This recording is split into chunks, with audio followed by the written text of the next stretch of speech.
End of the day. 97th academy awards లో మాత్రం brutalist అని ఒక సినిమా వచ్చింది, దానికి అకాడమీ అవార్డు విన్ అయ్యారు వాళ్ళు. Okay okay. చాలా అవార్డ్స్ వచ్చినాయి దానికి.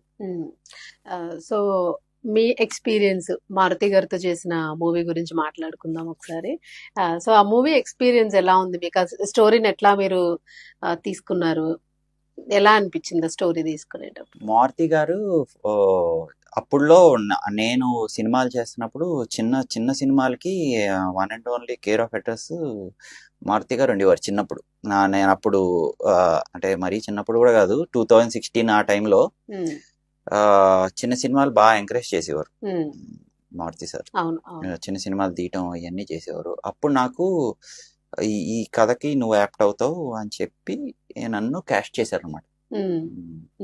సో ఎలా అనిపించింది మీకు ఆ మూవీ చేసినప్పుడు? అసలు మూవీ సక్సెస్ ఎట్లా ఉంది, ఎలా అనిపించింది? బానే అయింది. గీతా ఆర్ట్స్ డిస్ట్రిబ్యూషన్ వాళ్ళు రిలీజ్ చేశారు ఈ మూవీ. సో మారుతి గారు కథ ఇచ్చారు అనమాట ఈ సినిమాకి. బానే అప్లాజ్ వచ్చింది, నాకు మంచి మంచి పేరు వచ్చింది ఈ సినిమా గురించి. మంచి బాగుంది, బాగా. సో ఎందుకు మళ్ళీ అంటే గ్యాప్ తీసుకున్నారు?